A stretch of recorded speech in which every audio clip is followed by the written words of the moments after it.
Bien, del tema que vamos a hablar hoy, creo que la última clase habíamos hablado de tipos de corriente continua y corriente alterna. Creo que voy a subir yo ahora unos videos de una clase que ya di el otro día en este formato virtual sobre ese tema, así les sirve de repaso. También si les quedaron dudas al respecto, no me acuerdo bien cómo habíamos finalizado la clase, pero si quedaron dudas al respecto, pueden también compartirlas por este medio, por el grupo de WhatsApp, eh, y yo las trataré de contestar en la brevedad. Pero de lo que vamos a hablar hoy, como les decía, es de sobreintensidad. ¿Sí? Sobreintensidad, cuando hablamos de sobreintensidad ya estamos hablando de uno de los principales problemas en la corriente, ¿sí? Una de las principales fallas de la electricidad. Ahora bien, para comprender en qué consiste esta cuestión de la sobreintensidad, lo que es clave es entender previamente, ¿sí?, el denominado efecto Joule. Efecto Joule. Joule, que es un señor, un físico, que se los voy a mostrar inmediatamente, solamente para que vean que había gente con más barba que yo. Joule investigó, ¿sí?, acerca de la corriente y llegó a la conclusión de esta fórmula, ¿sí?, conocida como ley de Joule. Q igual I al cuadrado por R por T, donde Q vendría a ser el calor disipado, Q vendría a ser el calor disipado de un circuito, I obviamente la intensidad, R la resistencia, y ojo con la T, que no viene a ser tensión, sino tiempo, ¿sí? ¿Qué es de lo que habla Joule o el efecto Joule? ¿Sí?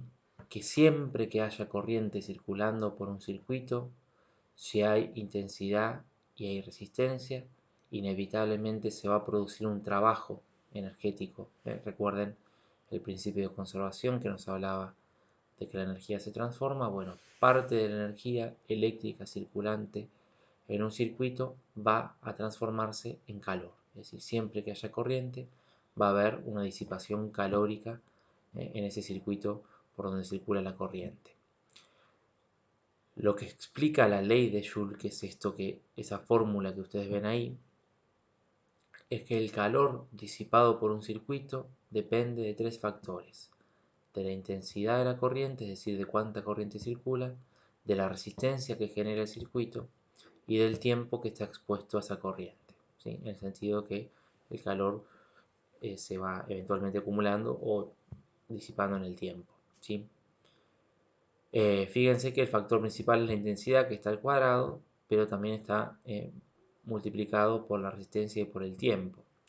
Ahora bien, si nosotros pensamos en cada dispositivo que compone un circuito, ¿sí?, al margen de la fuente, ¿qué es lo que el dispositivo tiene de alguna manera predeterminado? Es un valor de resistencia, ¿no? Es decir, cada elemento de un circuito genera un determinado valor de resistencia, ¿sí? Entonces, quedarían solamente como variables las otras dos cuestiones, la intensidad y el tiempo.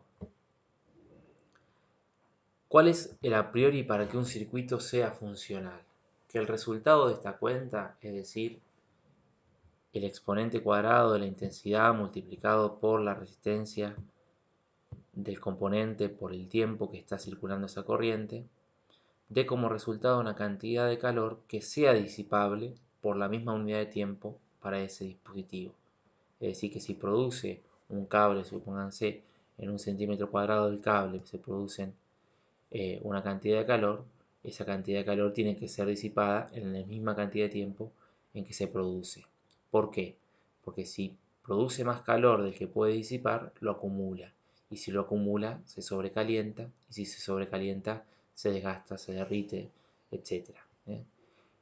Entonces, dado que la resistencia es, como les decía, ya previamente determinada por la composición del componente, del dispositivo que estemos observando, sea un cable, sea un interruptor, sea el mismo artefacto que está funcionando, eh, la variable que nos queda es la intensidad. Entonces, cada dispositivo va a soportar una cantidad determinada de corriente, de manera tal que el resultado de la ley de Joule con esa corriente y la resistencia específica que tiene este componente dé una cantidad de calor que sea disipable, ¿sí?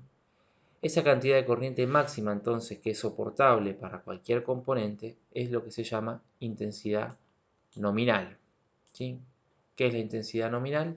El valor máximo de intensidad que puede pasar por un componente sin que ese componente se sobrecaliente.